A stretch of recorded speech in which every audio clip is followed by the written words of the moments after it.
So things are not exactly going according to Hoyle for this season for your New York Jets, to say the very least. Things are not going as we expected them to, but we still got to take a look at some of these PFF grades after this terrible, horrible, no good game against the Arizona Cardinals, because maybe we can ascertain some gems, hidden gems in these players. After all, even though this season's going to hell in a handbasket, there's always next season. And we need to know which of the players we're going to keep, which ones we're going to get rid of, get them out of here, and so forth and so on. So that's what we're going to do. We're going to take a look at these PFF grades next. This is the Frankie from Flatbush channel, where you get complex data analytics, funny as hell, and insightful commentary, in-depth film studies, and so much more. What are we talking about here? Fucking subscribe already. How much value do you really want to get before you just click the subscribe button? It's free, for God's sake. Hit the bloody subscribe button right now so Frankie can feel the love. For fuck's sake, man. All right, so here we are on the PFF site. We're taking a look at the offense now. We look at these PFF grades, not that they're the Bible or anything, but we can use these for a couple of different purposes to see who performed well and who performed poorly against the Cardinals, but also to help us determine who do we want to look at in terms of film study. So as we go through these numbers, let's take a look and let me know in the comment section down below who you want to do a film study on. I'll name some of the people, but let me know who you want in the comments for a film study. Now, good news is that look at John Simpson, excellent elite grade, excellent run blocking grade, very nicely done. Look at Olu, okay, more good news. The young fella performed well at left tackle after he went in there for Tyron Smith, and I would leave him there for the rest of the season. Let's get him his rookie season under his belt so he can hit the ground running next year. And we got the left side locked down. Then we got Garrett Wilson, okay. And then Morgan Moses, Elijah Vera Tucker, Joe Tippmann. So out of the 6 people who are our top offensive performers last week, 5 of them are the offensive line, which just makes it all the more frustrating that we scored 6 goddamn points. But so Tippmann, good job. AVT just needs to stay healthy. We got at least another year of AVT. We picked up his 5th-year option, so he'll be here next year. And then I would personally sign Morgan Moses. I know he's kind of falling apart physically, but I would sign him to a low-cost deal with the expectation he's the backup, and then draft one. One other thing we'll start doing, of course, now that the season's pretty much over, is mock drafts. Let's get started on those. But why not have Morgan Moses? He's great locker room presence. He's one of our leaders.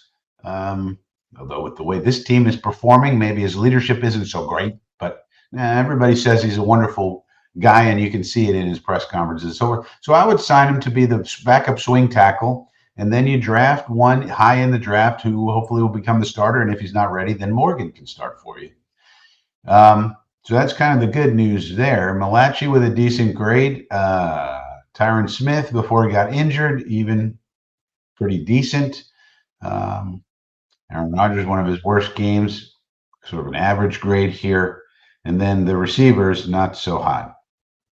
Tight ends. Don't know what it is about the receivers in this system. They don't seem to be able to do the right things. Maybe it's too complicated of a system for these people that we drafted. All right. Well, what about the defense, which was terrible? But Hassan Reddick, number 1. Even though he got no pressures, he was our best defender. Now, that's not saying much because they all stunk pretty much. Now, here's a young fella, Eric Watts. He got the 2nd highest grade of everybody.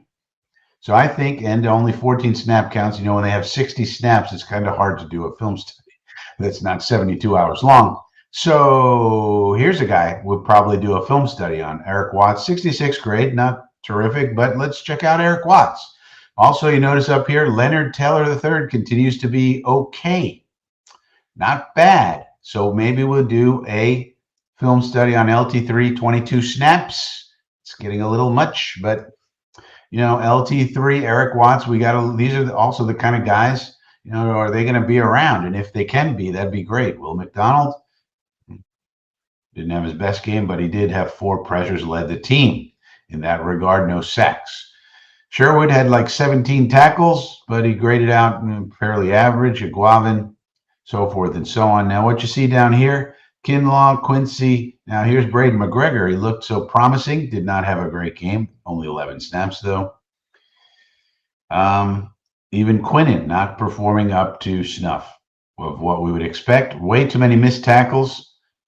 This has us at 17 for the defense. Probably had 3 more on special teams. They said we had 20 plus missed tackles, most ever in a game. So you watched one of the worst defensive performances in NFL history on Sunday. Also, according to the way I grade my drive charts and everything, that was the worst defensive performance in the Saleh Ulbrich era. So that's something. We witnessed some history. So there's not really much to like here, except maybe Eric Watts. We could take a look at Leonard Taylor III. That's the only things I could really see here. The other one I might eventually do is I want to see what's going on with Sauce Gardner and the coverage snaps, but that's going to be a lot of research and a lot of other things. Yeah, Bruce Hector we called up. At least he wasn't horrible. What else? Passing grades. What was Aaron Rodgers up to? 62.9%, not good enough. 4.3 yards per attempt, terrible. Big time throws, 0. Turnover worthy plays, 1, not a good ratio. Average depth of target, 6.6 yards, not very good. Throwing too many check downs.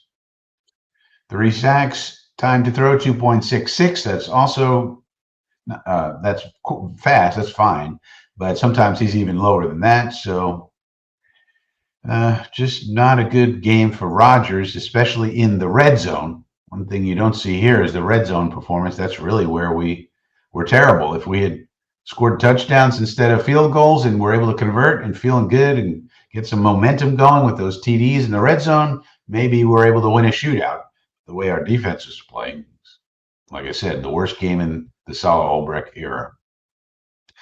Rushing, we're still a zone team, not a gap, 12-4. So that's not changing. We're still running zone. We're not running gap scheme plays. Let's go to pass blocking. Tyron got his first let's sort this by efficiency. So Tyron Smith got his first 100 grade here. So before he got injured, he was playing better. So Smith had been playing better before he got injured, but I would say keep him, even if he's okay, put him on the bench. Morgan Moses in favor of Olu. Morgan Moses, 98, very good. Joe Tippmann, 98.7, very good. John Simpson, 97.4, good. Olu and Ali Vera Tucker, average. Brees Hall down here, but so this is kind of what we would want. We'd want to see a little bit better from these two fellas, young guys that are going to be here for a while anyways. But overall, not a bad job, which really makes you wonder why we couldn't put more goddamn points on the board. But anyway, that's just about all for the PFF grades. And like I said, let me know if you want to see anybody else in regards to a film study. I'll probably do Eric Watts and maybe LT3. Anybody else you want to see, let me know in the comment section down below. This is the Frankie from Flatbush channel, where you get complex data analytics, funny as hell, and insightful commentary, in-depth film studies, and so much more. What are we talking about here? Fucking subscribe already. How much value do you really want to get before you just click the subscribe button? It's free, for God's sake. Hit the bloody subscribe button right now so Frankie can feel the love. For fuck's sake, man.